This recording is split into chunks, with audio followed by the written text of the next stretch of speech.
Promesse biblique du jour.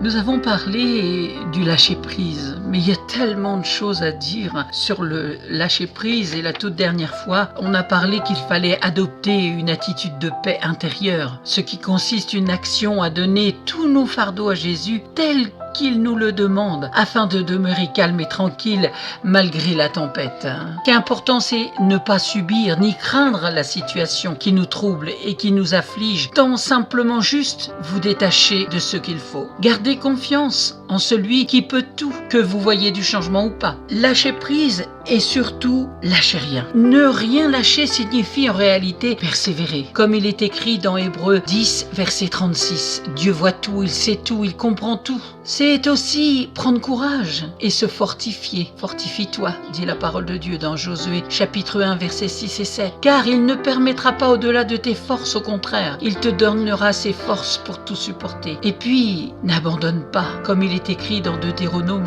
31, verset 6. N'abandonne pas en si bon chemin, Dieu est avec toi. Garde ta joie en l'Éternel, qui est ta force. Car il est écrit dans Néhémie, chapitre 8, verset 10, la joie de l'Éternel sera votre force. Faites grandir votre amour en lui, en Dieu. Et c'est dans Jérémie 31, verset 3. Dieu, lui, t'aime d'un amour éternel. Dieu attend que tu abandonnes tout entre ses mains afin qu'il intervienne avec puissance. Alors, allez-vous prendre cette décision, faire ce bon choix aujourd'hui, de tout lâcher, sans rien lâcher, et de vous confier en Dieu? À vous de prier et de demander de l'aide au Saint-Esprit de Dieu. Dieu vous aime d'un amour éternel. Amen. Si vous ne possédez pas de Bible, n'hésitez pas à me contacter, je vous en offrirai une gratuitement. À bientôt.